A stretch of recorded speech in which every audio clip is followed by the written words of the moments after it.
Okay, welcome back. Good to see you all. Sorry for the flusteredness of me. And for those of you online, I hope this stays connected. I've been having issues with the internet. Can you hear me online? I'll take it as a yes, hopefully. If not, let me know. Okay, welcome. Welcome back to another exciting class of Bayesian psychometric models. We've got a few things to talk about. Let me give you some. We're going to talk about the homework. I know some of you are having issues with installing things. I want to help. We're going to talk about, so I'll get back to the homework in just a moment. Second thing, formative assessment 1 is on icon. It's simple. How do you find me? What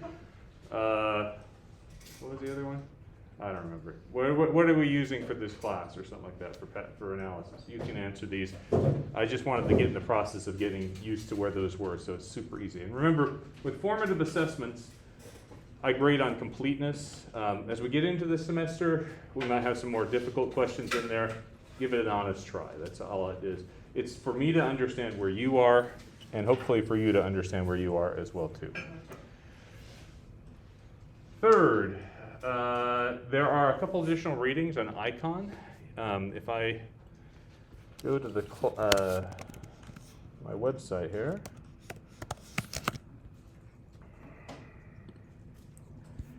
you'll see I have slides up that we actually may start today, depending on time. But these also have, I've assigned a couple chapters in Rod McDonald's 1999 book. You can find those on icon. They're very non-technical chapters, sort of setting the framework for psychometric modeling and what we use them for. But we'll talk a little bit about that as we go to day 2. With the chapters online, unless I explicitly say, hey, read this, I must have you read this, you can treat that as sort of reference material. Yes, take a look at it, try to understand it, but a lot of it, sometimes I assign these things where most of the writing in the chapter is okay, some I may disagree with, some I may absolutely endorse, but most of the time, those are for references to go back to later. I try to give you what you need to know in the class, although there's only so much time we can do that in class. How we doing? Okay so far? Okay. And the last thing is Friday, the south side of the building is going to have its air conditioning shut off, the air handler. I don't know how warm it will be in here. So proactively, I decided let's go get a place with some air conditioning, going to N166 on the other side of the building. Okay. Again, we'll still be on Teams, so if you don't feel like being here in person, you can do that too. But I will be here, and we have another room. Okay? All right. So let's go back to, yes? To clarify, the formative assessment is due at 11:59, which you have there, but on your website it looks like it's due today. Oh, shoot. It is due Friday. Okay. Even though it will take you seconds to do, it is due Friday. And you can, I apologize, I'll fix that later. Anyway, I'll put a deadline on here. My apologies. Thank you. Okay, let's talk homework real quick. The homework 1 files, go there real quick. You'll see me log in with my 2-factor. Nothing like this. I know you come to class for this content right here, right? Here we go, Bayesian psychometric modeling and assignments. Homework 1. This is the install Stan homework and the connect to Argon homework. So installing Stan, there is this CMD Stan R package program.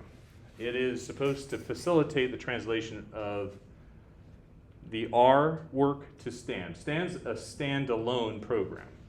In fact, if you go to Stan's website, which is right here, mcstan.org, of course, you need an H in front of the HTTPS. You will see that Stan actually has a whole bunch of different libraries. You can use them: Python, MATLAB, Julia, Stata, Mathematica, Scala, and etc. So I'm thinking this out loud. Some of you use Stata, and you're more familiar with it. If you want to try to get Stan to work from Stata, go for it. Okay? I will have R code that may cause a problem at some point, but I don't know what that will be. I don't know Stata. I'll just be honest with you about that. And I feign ignorance for all the other ones. I don't know it. Sorry. I know it enough to be dangerous. Let me tell you, those of you who want to become a professor in quantitative methods and they want you to collaborate with your colleagues, the best thing to say is, I don't know SPSS. I'm sorry. So I don't know SPSS. I'm sorry. That is a quant joke. We have some of those, right? Okay. So Stan stands alone. Traditionally, if you're using R, there had been a package called rstan, which actually installs Stan for you, which is nice, and then configures everything else for you. That is sort of becoming pushed to the back because Command Stan R has a few more easy to use tools. It is possible if you're having problems with Command Stan R, that is common. It's actually more common than I'd like to admit. But if you have problems with that, let's see if you can come talk to me at office hours or so forth. But the key thing, though, is if you get rstan in and you can run the model in rstan, that might work. But it will work. Certainly will run. It's a little bit less efficient, but that at least is a step in the right direction. Okay. That actually lets me bring up one thing I wanted to note about homework, which is I gave it out last Friday because I anticipate having these types of issues. And because each person's setup, each operating system is a little bit different, I just encourage you to try it out before the deadline. Because if you run into an issue and you can't solve it, please contact me. I want you to contact me. This is a collaborative effort on this homework, okay? Okay, the second part of the homework, though, I'm much more confident in helping you solve. That is connecting to this thing called Argon. So if you are running a Mac, I'm going to show you how to do that real quick. Now, not all of you, in fact, I think the Macs are in the minority in this room, but I'll just quickly show this. If you want to connect on Mac or Linux, if you bring up Spotlight, which is command in space, type in terminal, it pulls up this terminal window. This is how computing used to be way back when, but we still use it. Go figure, right? To connect, you type SSH, which is secure shell. It's a tunneling system for secure communication. You type your Hawk ID. Actually, if you're off campus, you'll need -P 40 for port 40. Otherwise, you'll need to use a VPN client. And the VPN client gets a little messy. The nice thing about Argon is they open up this port where you don't need the VPN if you're off campus. You need your Hawk ID, mine is jtemplin and then it's argon.hpc.uiowa.edu. Now, when I try to log in, I had accessed Argon using SSH keys, which is a method of connection that doesn't involve, well, it involves these encrypted files on my disk and an Argon's disk, and they try to match them. You typically don't have that. Did you have this pop up or no? It should usually be. No, it just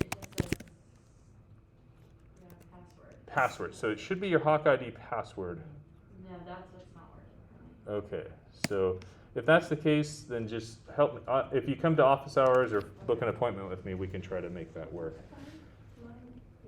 Okay. I've tried it like 100 times. No. Oh, you know what it is? What? Those of you out of the class yet, I haven't enabled your account yet.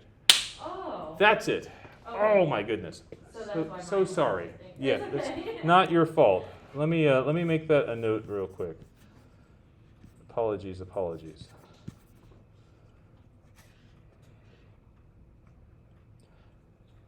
Sorry, let me.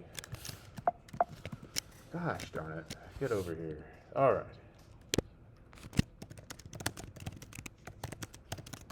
So those of you who have added the class after the first week, if you can remind me via email when you added. The bulk of you I've gotten, but not everybody. I have to go and send your Hawk ID to the Argon people, and then you will be in. Okay. But that's basically getting into Argon. Everybody else on Windows, you don't have this ability to use SSH built in. You have to use what's called an SSH client, and that Putty client is what I had done. Has anybody tried to install that or gotten it to work? Yeah. Were you successful?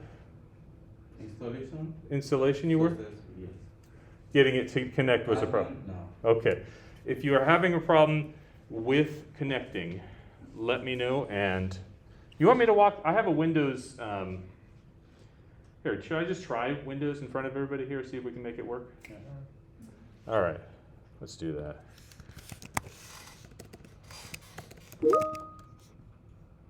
Oh, online cannot see the screen. Thanks for letting me know. Let's do this. That should be better. Can you guys see it now online? Okay. So I have a virtual machine. We'll see how much battery I can get out of this to make it work. My little laptop that can here. It will just take a moment. I'm starting Windows, and I have to reposition the windows so you can see it on the screen here. But we'll get this going in just a moment. There we go. Don't tell my friends that I'm using Windows in here, okay? I'll postpone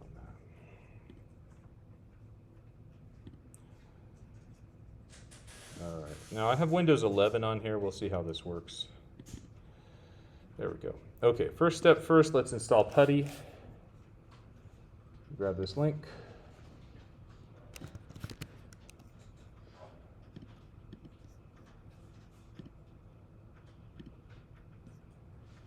So I have this thing where I get overly frustrated with devices. I'm doing my best to hold it together today, so just letting you know.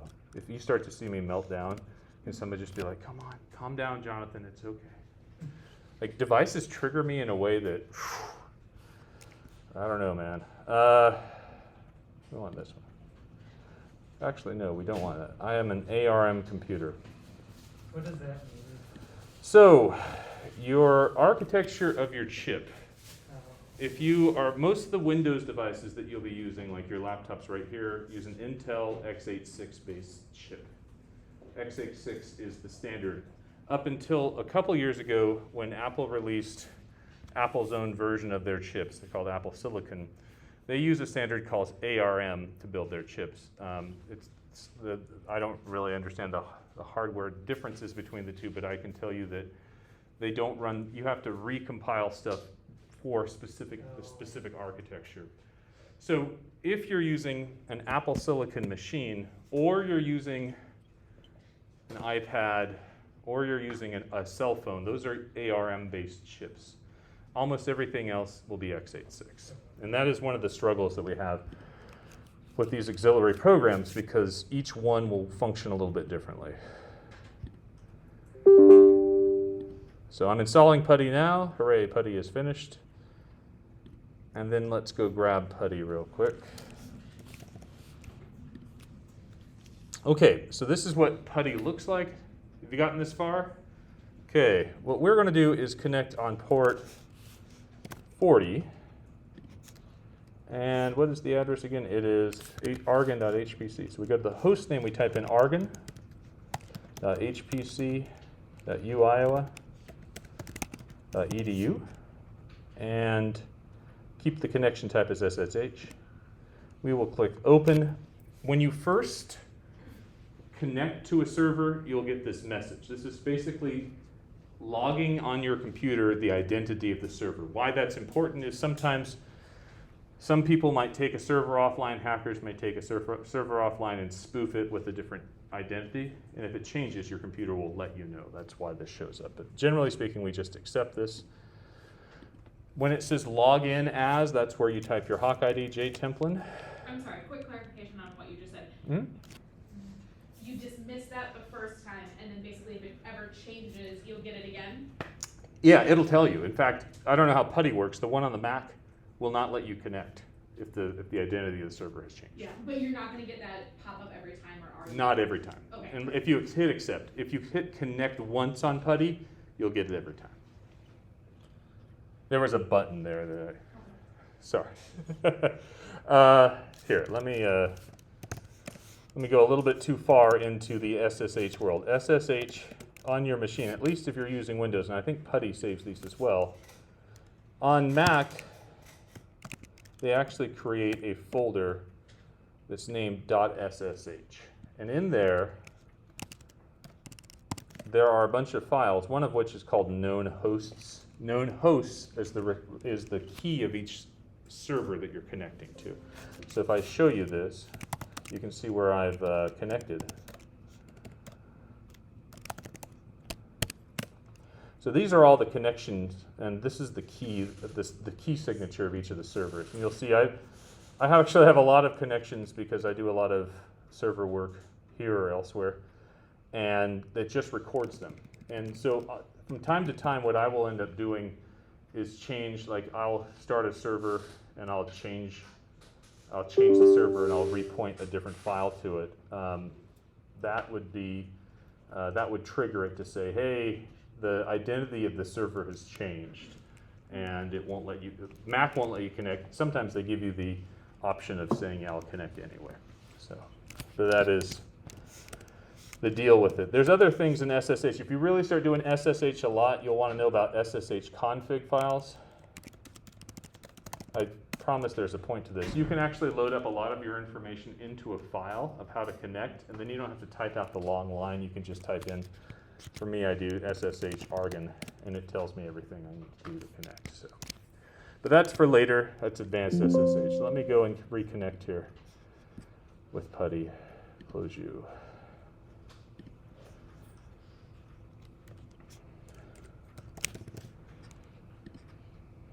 All right.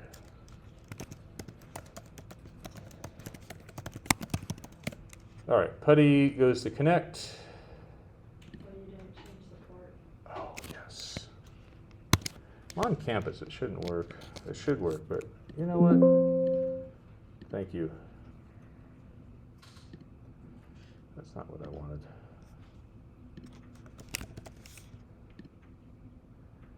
Let's do port 40. Dang it.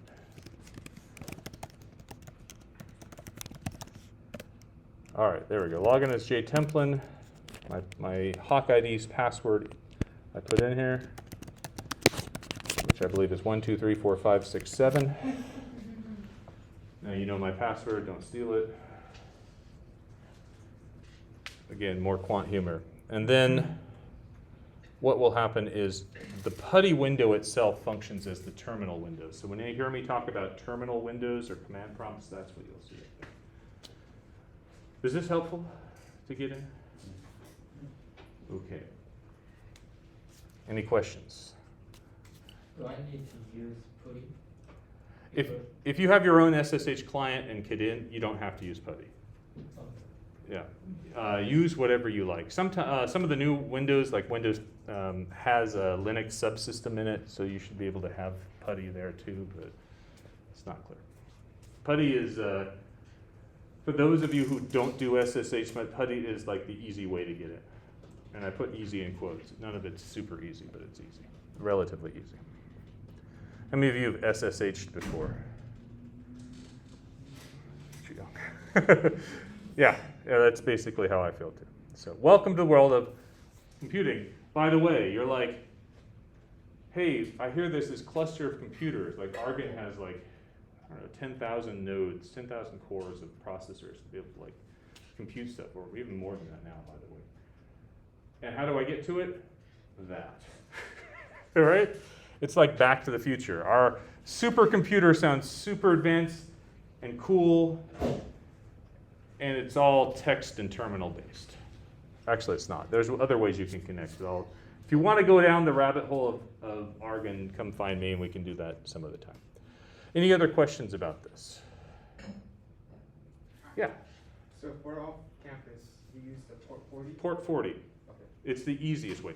You should be able to connect through, if you connect your VPN client and use port 22, which is the default SSH port, it should connect also, although it didn't in this case.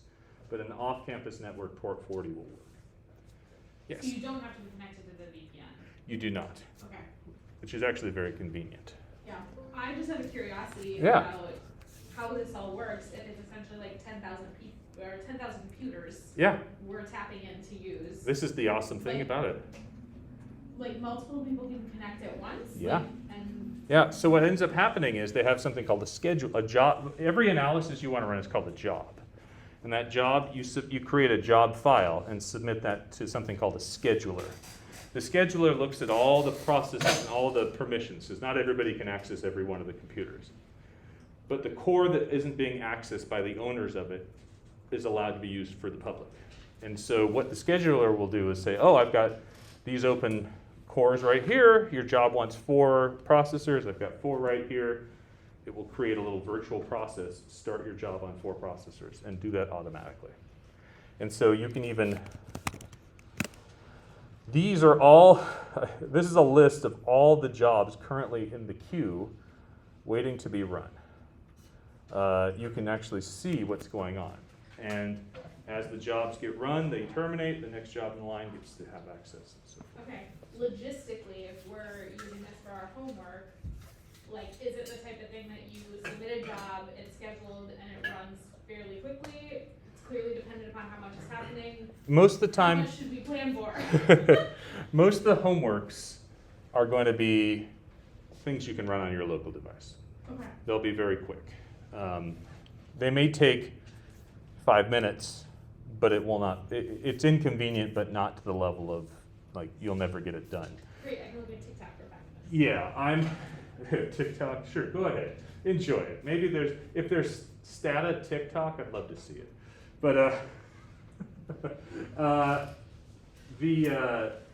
I'm showing you this because as you go forward, like the project, if you're doing an analysis, it may be longer. If you use any of these methods for your own research, if you do simulation studies, for the people who do the quant methods type research, this is the way to do it.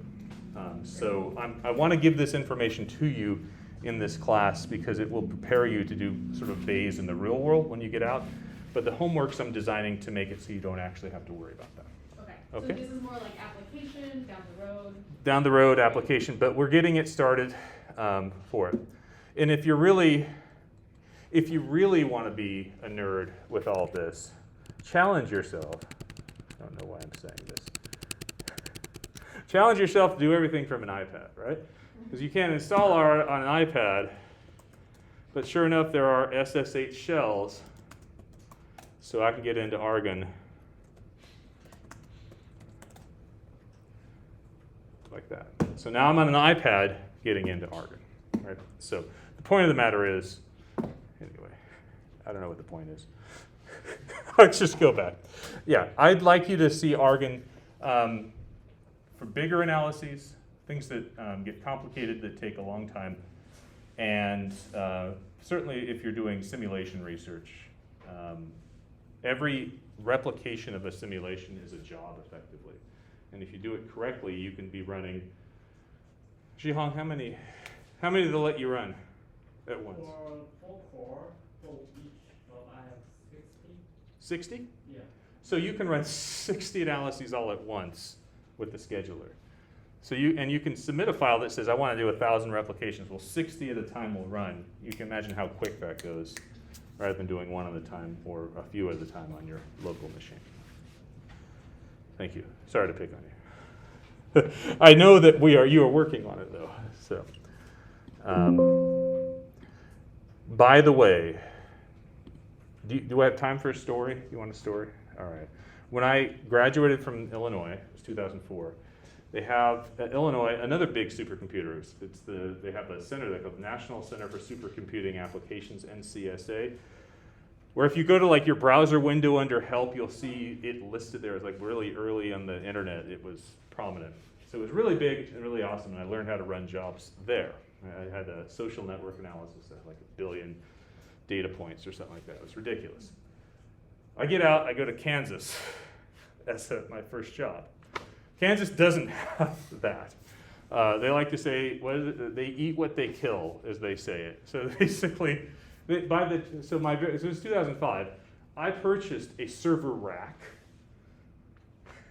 UPS delivered it. I met the UPS driver outside the building, wheeled it into an elevator, and plugged it in my office. And I had 2 Blade servers in there, which made it very warm, right? So having this access to this is really powerful, and not everywhere has it. Now, I left Kansas. Georgia had a good one. Nebraska has a great one. Actually, most of the a lot of their computers are actually under the football stadium, which is kind of funny. So if you're watching Nebraska football, you'll be like, hey, that's where their computers are. But here we have a really great team.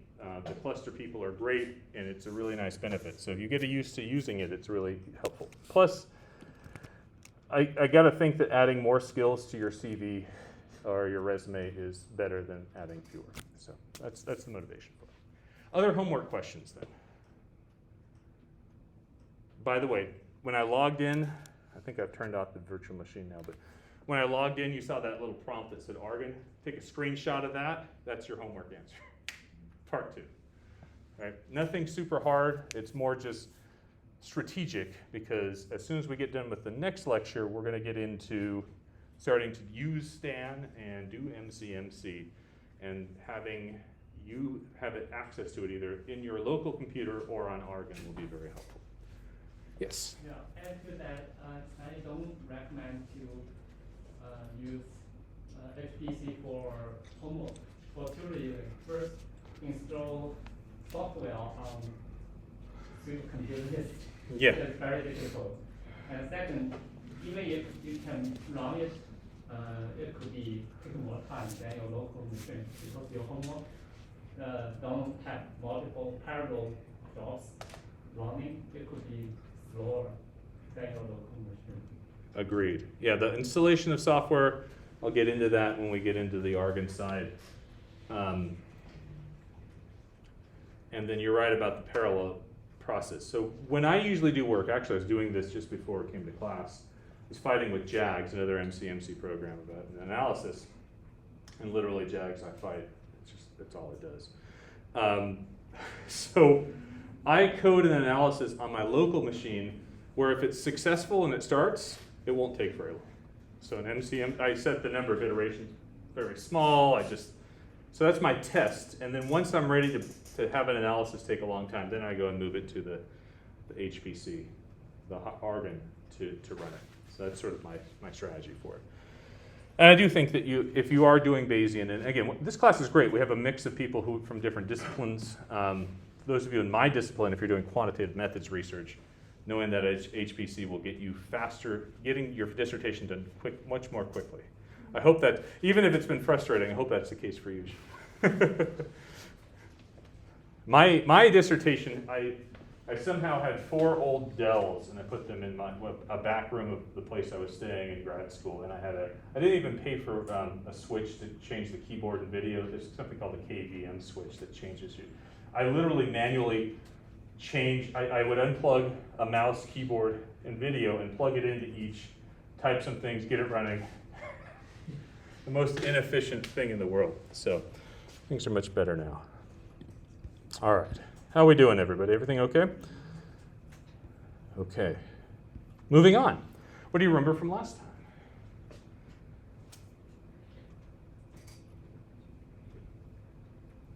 Does anybody remember prior distribution? Perfect. Anybody remember posterior distribution? Awesome. The posterior distribution you're going to be tired of talking about by the end of the class. The introduction to those concepts is something that it's literally trying to be gentle, even though I know it's not exactly gentle. There was some math there that was sort of obtuse, but it's going to be, we're going to be repeating these over and over again. And I actually think it actually gets easier once we start dealing with some of the models, because you can visualize a lot more than what I'm showing you on the slide. So the other question then would be, what do you remember about finding, how does the posterior get formed? What components comprise the posterior distribution?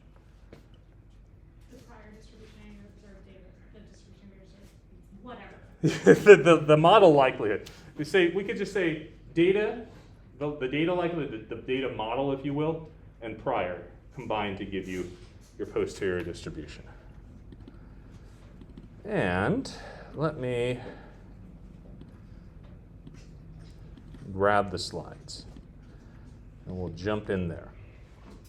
So you'll note, particularly those of you who are currently in SEM, I could do a lot of giving the SEM slides in this class because we cover a lot of the same concepts. But what I'm going to be sacrificing are sort of the stuff that Lisa's talking about this week in SEM class, which is sort of what a construct is and all that stuff. We'll have a little bit of that on the next lecture, but we've got all this Bayes stuff we got to talk about that she doesn't have to talk about. So I'm putting in its place Bayes, but we'll get there. That's what I keep saying. We'll get there. That's just me, procrastinating. All right, introduction to Bayesian concepts. Let me see here.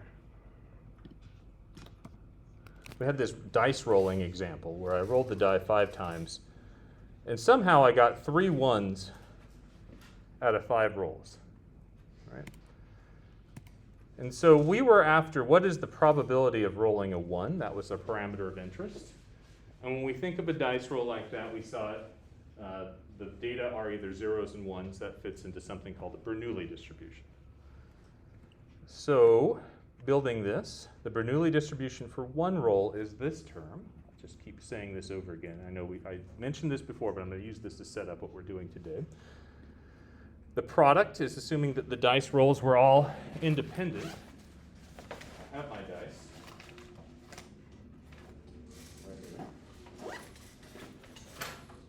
We're going to do Bayesian updating at the end. We're going to have a live experiment with this die coming up.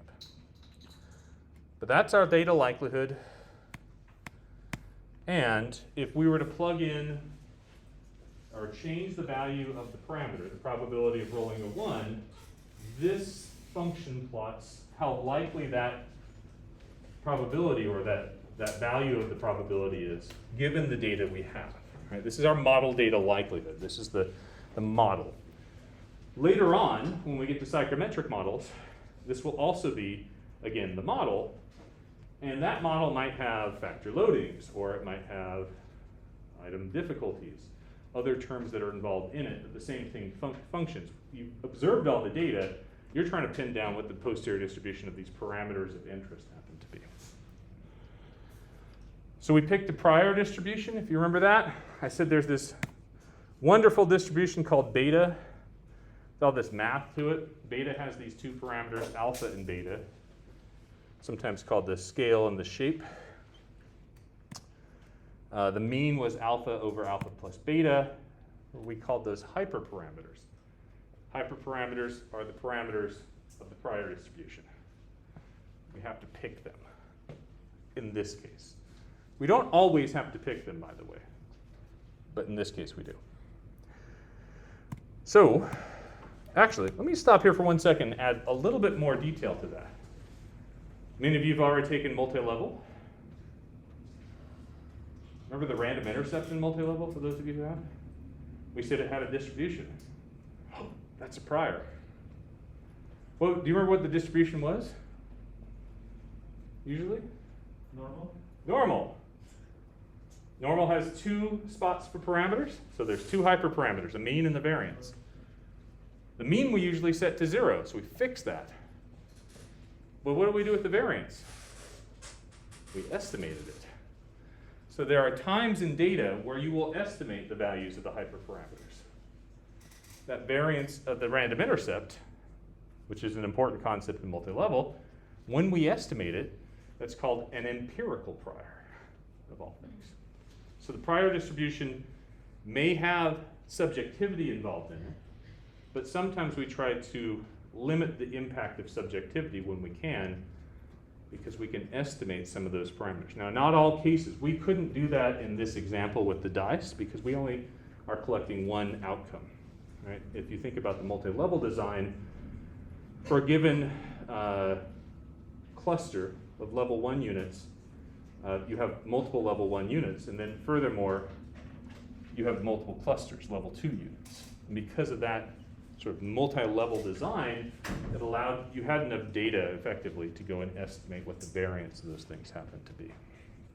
But for us, we're not so lucky. How we doing? Just adding more color to that, okay? It's very abstract right now, I realize that. Okay, so we had 2 different values that we could have picked. We picked one where alpha and beta were 1 and 5, or alpha and beta were 100 and 500. They both led to the same mean of a prior distribution of 1/6, but the difference was their variance. 1 and 5 had a variance of 0.02. 100 and 500 had a variance of 0.0002. So that meant that one was much more, one expressed our certainty much more, I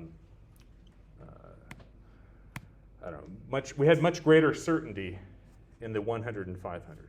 Smaller variance means higher certainty, a more strong belief, if you will. And that's where we defined uninformative priors, or priors that have very narrow or very small variances, very narrow distributions.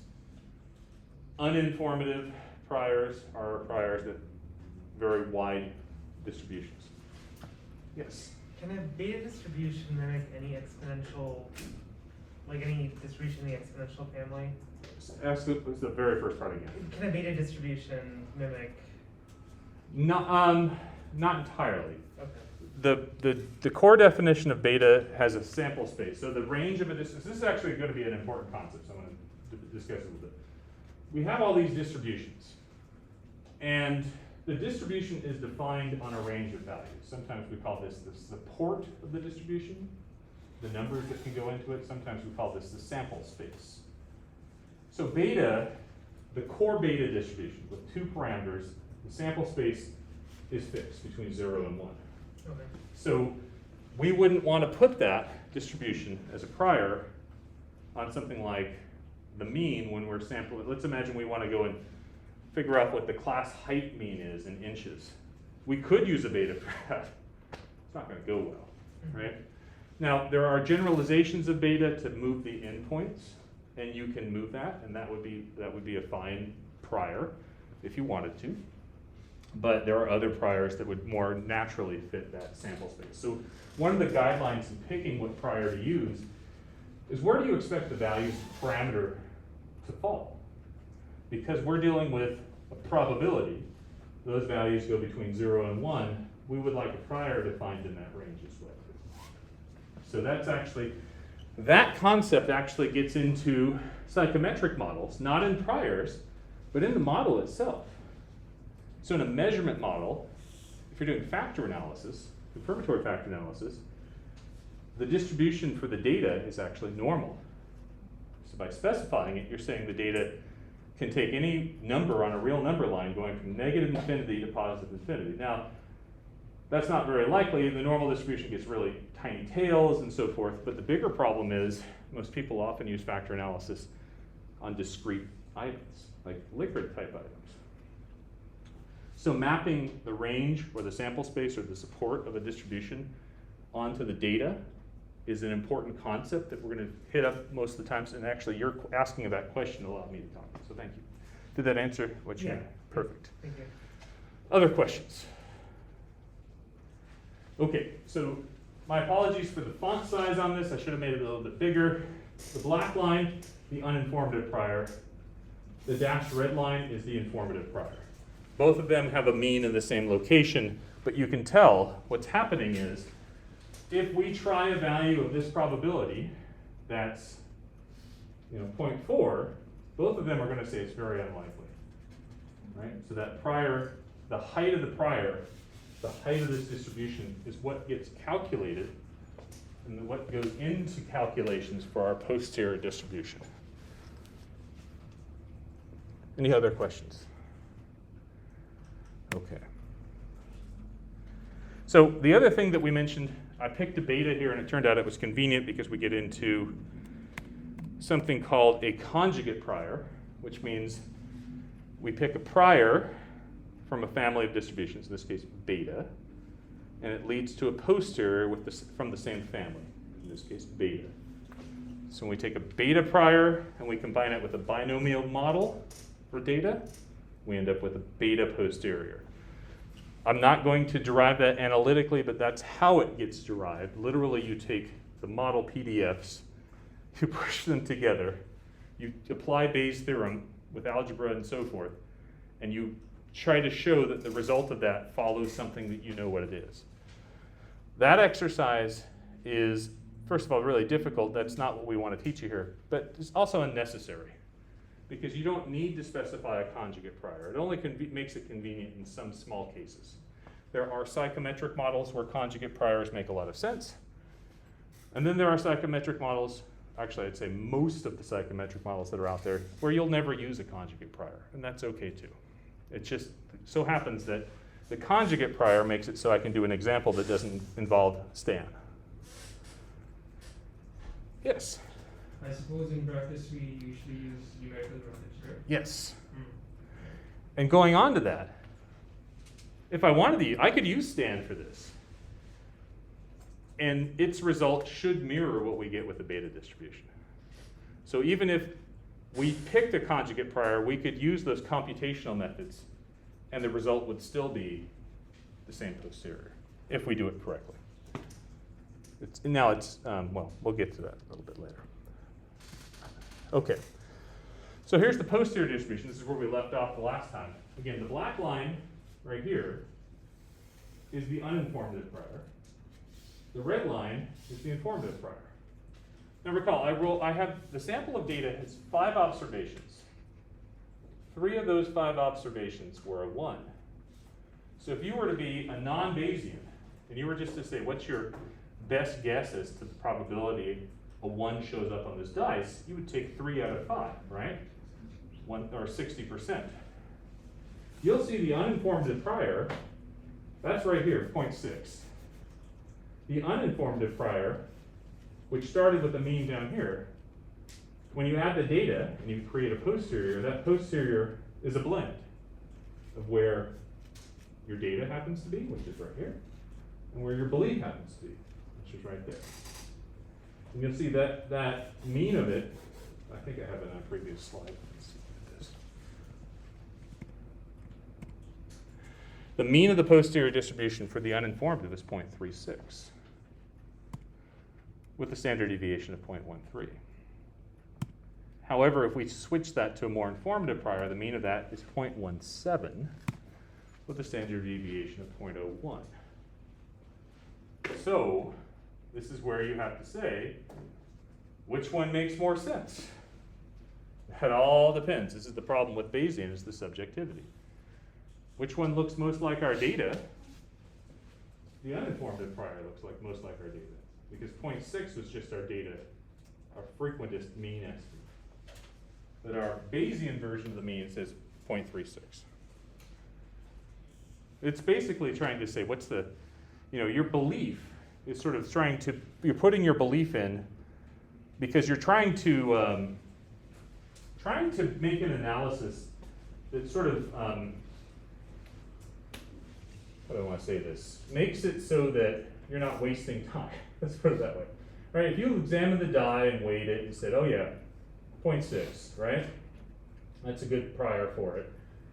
Like if you just looked at, like you grab a board game.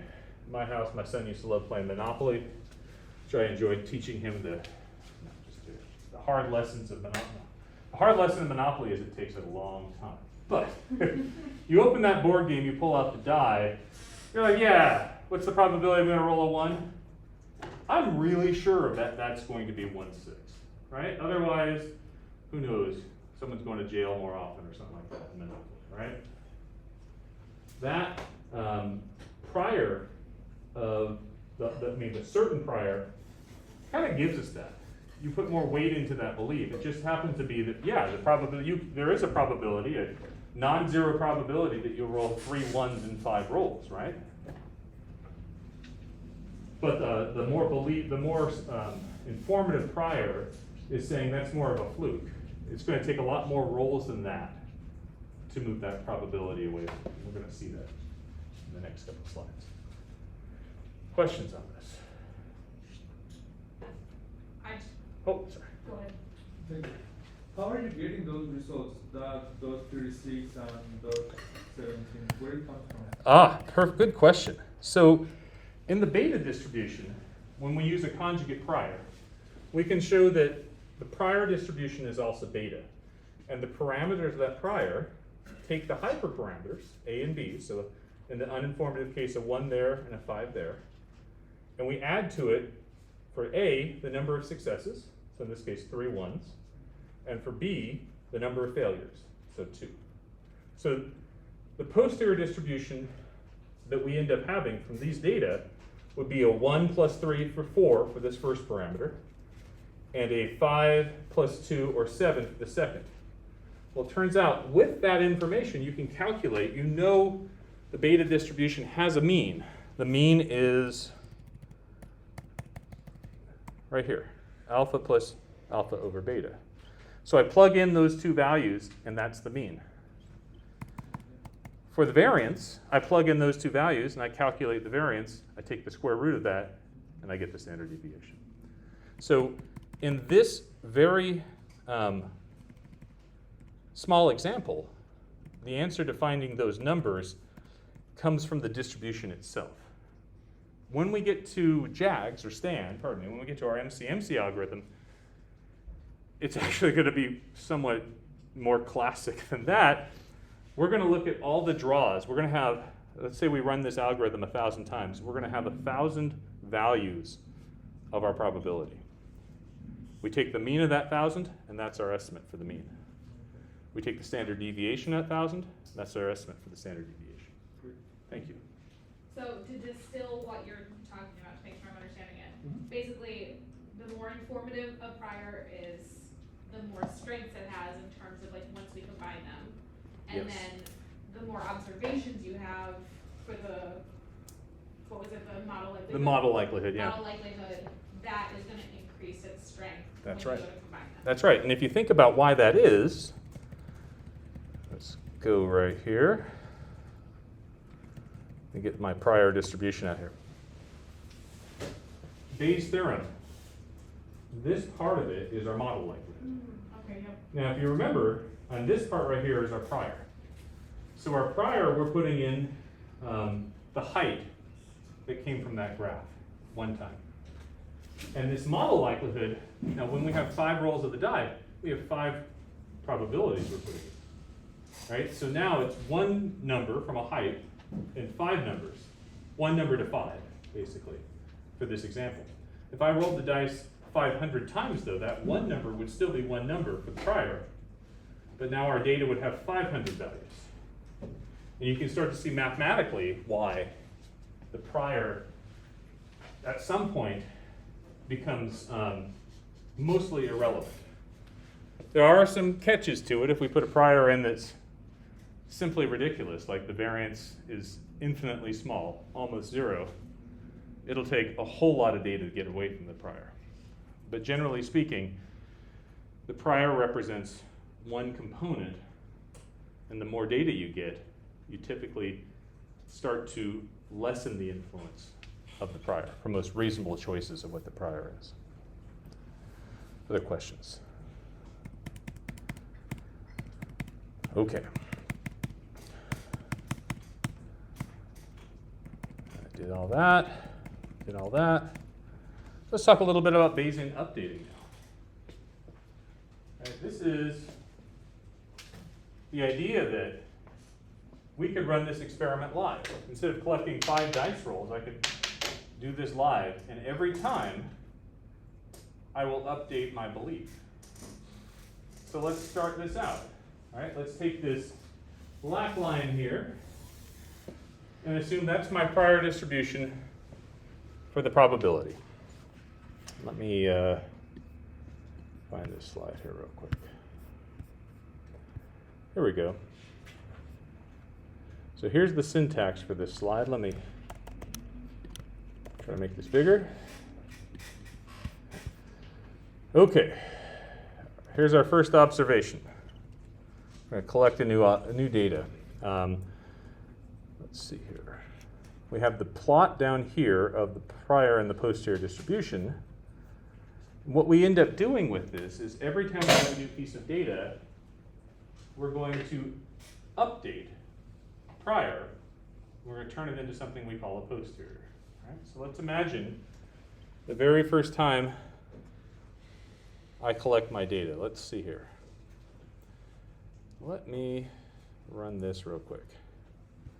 So our prior distribution here, prior A, actually let me run all chunks above. So we're going to use the uninformed prior. The prior A parameter is a 1, and the prior B, or prior alpha is 1, prior beta is 5, right? So you can see that. Now, let's imagine we have a new observation here. Let me go to the console.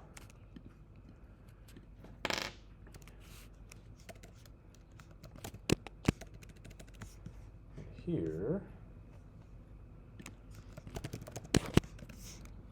Okay, we haven't run this yet. This is great. All right, so let's roll the dice and see what happens. All right?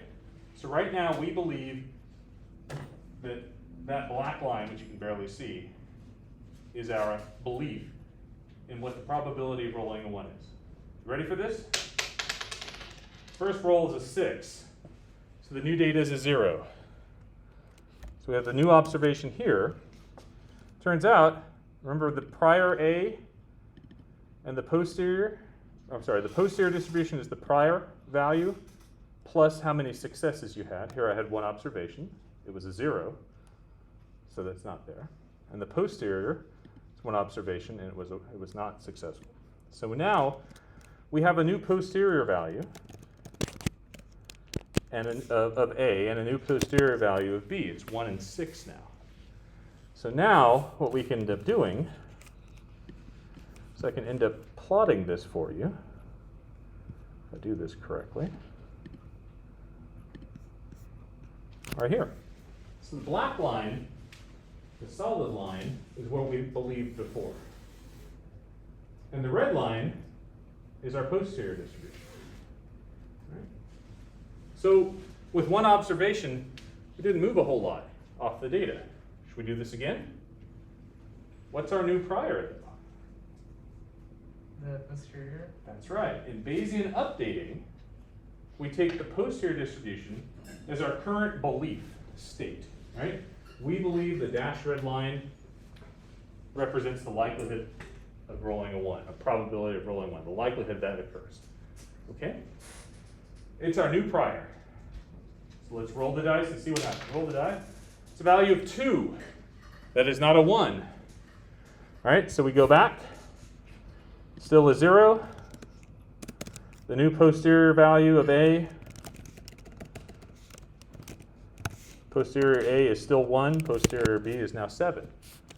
And we can plot this new distribution. All right, we can do. Where's my plot? Here it is. Right there. So we're still with that red line. Ready to do this again? So let me just make sure I've got I'm doing this correctly. Yeah, 1 and 7 right there. Okay. Roll the dice again. 1 and 7's our prior. Whoops, I missed that one. 6. Haven't rolled a 1 yet. What's going on here? Let's update. Run all this again. Now what's our plot look like? That red line isn't moving a whole lot. Let me make sure I'm doing this correctly. Prior likelihood. Prior A is 1, prior B is 7. Posterior A is 1, posterior B is 8. What you're seeing with this is not, and this is sort of a misnomer of the plot that I'm making here. I should have held the line as to what it looked like. But remember, the black line is what it was the roll before, not the original. And the red line is what it is after the result. Right? So you're seeing each time we're adding a new observation, it's shifting slightly. Right? Here we go again. Oops. 2 again. Goodness. What's wrong with this die? fixed or what's it called? Want to see? Yeah, weighted. Here, do you want to find out? Oh gosh. Anybody want to find out?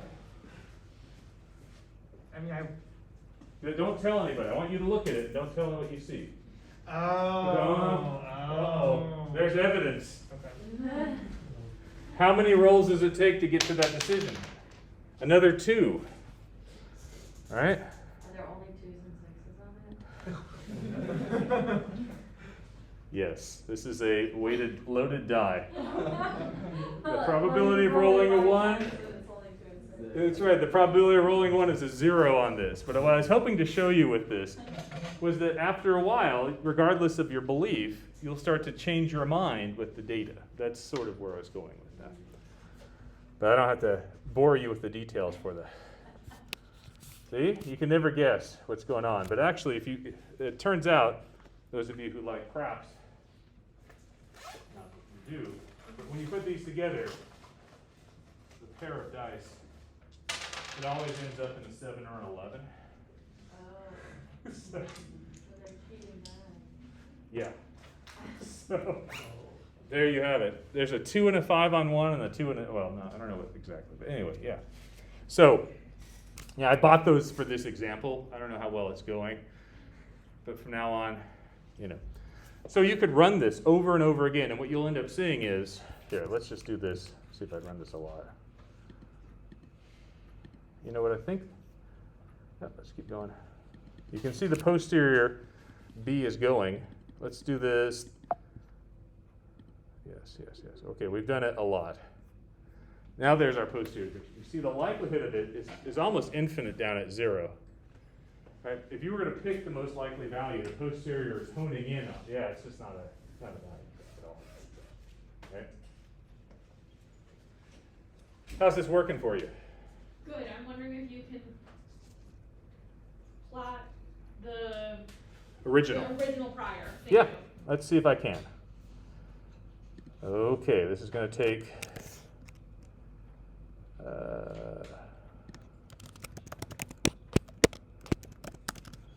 original prior, we'll put that there.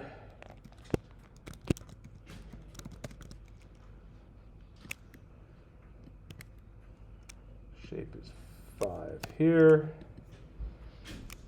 Call this original prior.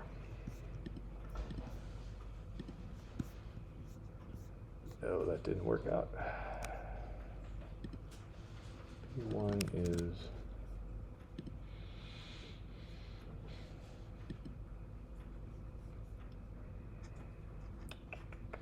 yeah, I'm not sure that I can get that on there impromptu in class, but I can do that some other time. Yeah. So could you use this to test a null hypothesis to see if like anything is happening? Yes. Opposite to that, you could do that as well. Although the beta distribution actually doesn't include 0. So the fact that I have a die that's going to have a probability that's outside the sample space is a little bit problematic, but you can see how this ends up working.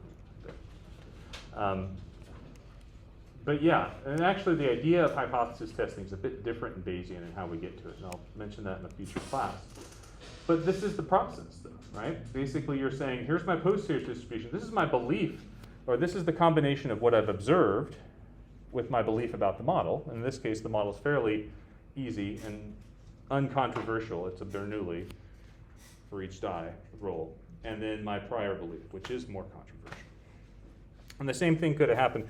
If you'd like to do this exercise on your own, start off and just change the initial values and make this the informative prior. Change it to 100 and 500. See how long it takes to hit. It'll take a lot longer to start getting down there to where you go. Yeah, in the back. Is it possible to have like a dogmatic prior that does not touch? Oh yeah. Oh yeah. You want me to try? Do I dare?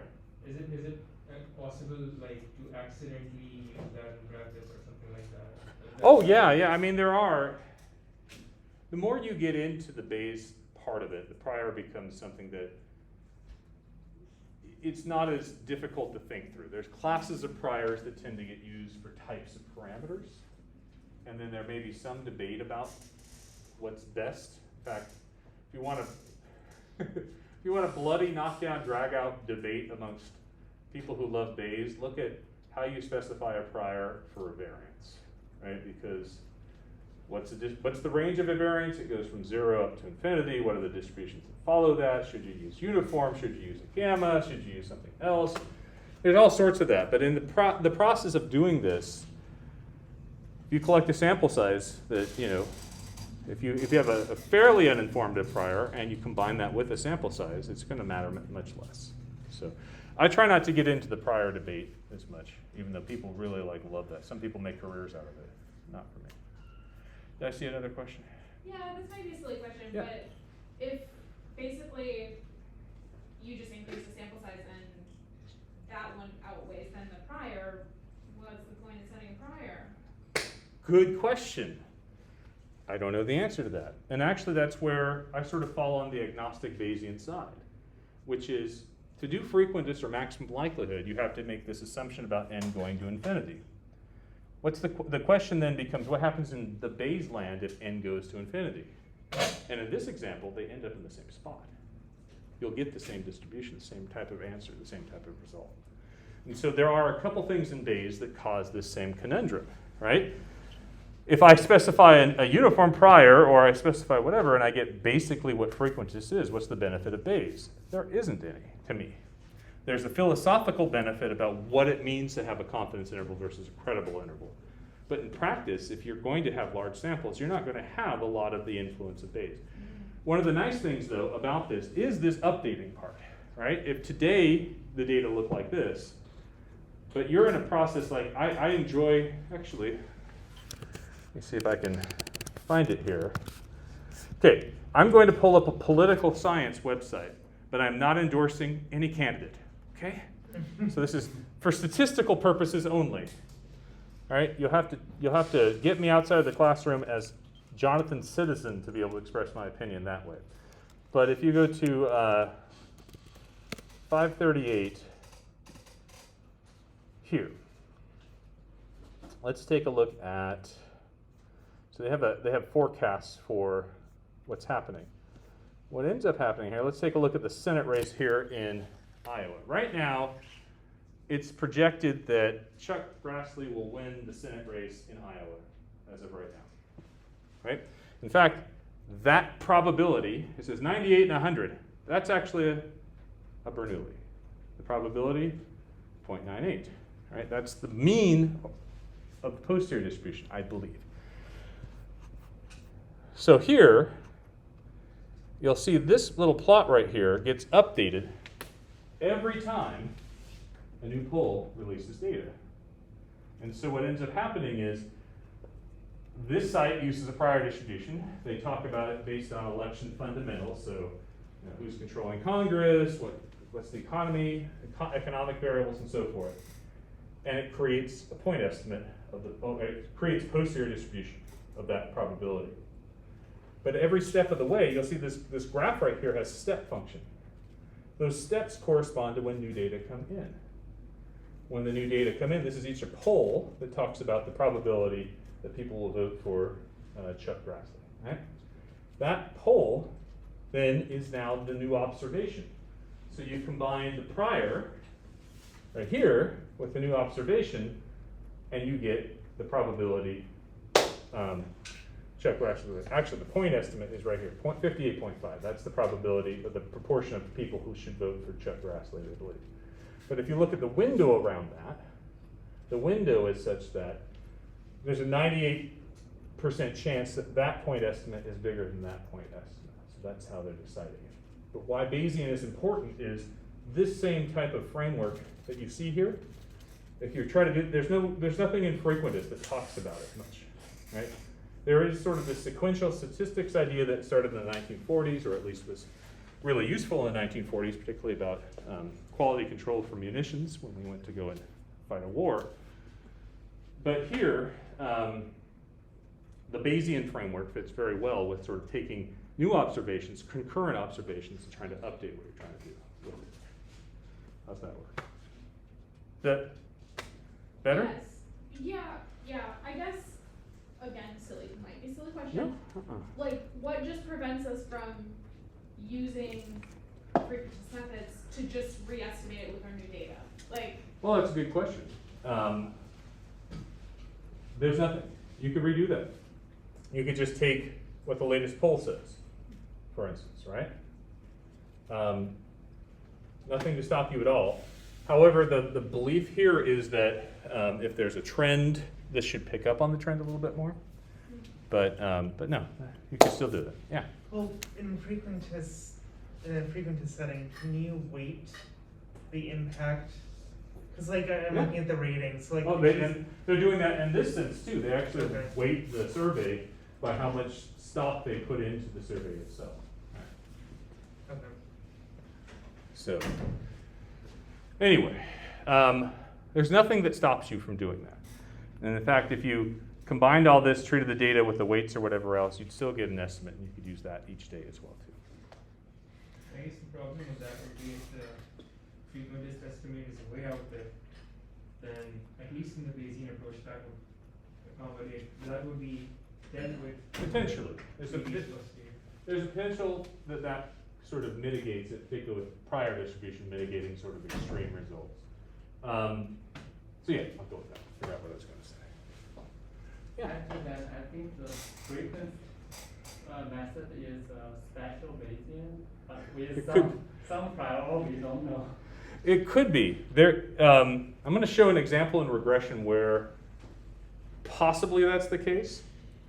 But what we're going to find out about frequentist methods is there's sort of decisions that get built into those that make you go, wait a minute. I'm not sure to start that after the psychometric lecture. The next lecture will be doing like regression in a Markov chain. And we're going to play with regression parameters and see how that changes. And the first way that we're going to do it is it's going to parallel the frequentist results. But here's the thing, to get them to be parallel, I had to fix the variance to the frequentist estimate. When I allowed the variance to vary, have a posterior distribution, the frequent estimates get the same mean, but their posterior distribution is wider. So depending on how the algorithms get built, the inclusion of uncertainty for other parameters may give Bayesian a little bit more conservative estimates because it'll have wider posterior intervals than you'll see in a frequentist sense. So that is one ramification of how we do it. I would say that's less Bayes and more how we build frequentist algorithms because we could also weight by variance. But hope that helps a little bit. Do you like this? Is this helping to try to solidify some of the concepts a little bit? Good, because we're going to quickly get away from the concepts. Because here, I know some of you have been in IRT. What's your prior for discrimination for my first item of a test? Exactly. All right. Some of you use factor analysis. What's our prior for a factor loading? What should that be? Whatever you want. Yeah. What's your prior belief in the loading of this item? How do I know? Right? So I think I started with this example because I wanted to give something very tangible. Like you could play with this on your own, play with the dice, play with your own die at home, however you wanted to do that to see how it's working. Those things are still going to be with us as we move forward. But the models get much more complex, right?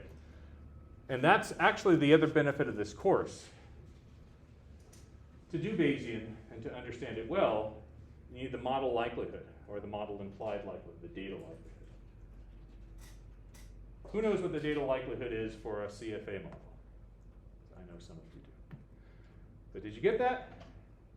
Go with that? Figure that out? Turns out it's multivariate normal. Really? How would you know that? You wouldn't think about that because the other courses in frequentist just don't make you specify. So the benefit of this is you're going to have to know the models a lot more from a little bit more technical point of view, but that also brings up a great part in terms of what we hope to give you for your graduate education, which is the ability to think critically about, in this case, data and analyses. Because, as I was mentioning, the prior in Bayesian is what's subjective. We all say that. But actually, the choice of model may be far more subjective than the choice of prior. Right? So would you use, for instance, if you've got 5-point Likert data, would you use a CFA model or a graded response model for that? What? What's the difference? CFA assumes the data are normal. Graded response believes they're a categorical distribution. Which one seems more appropriate? Well, if you understand data, there's no way a normal can have 5 discrete points. Why would you use that distribution?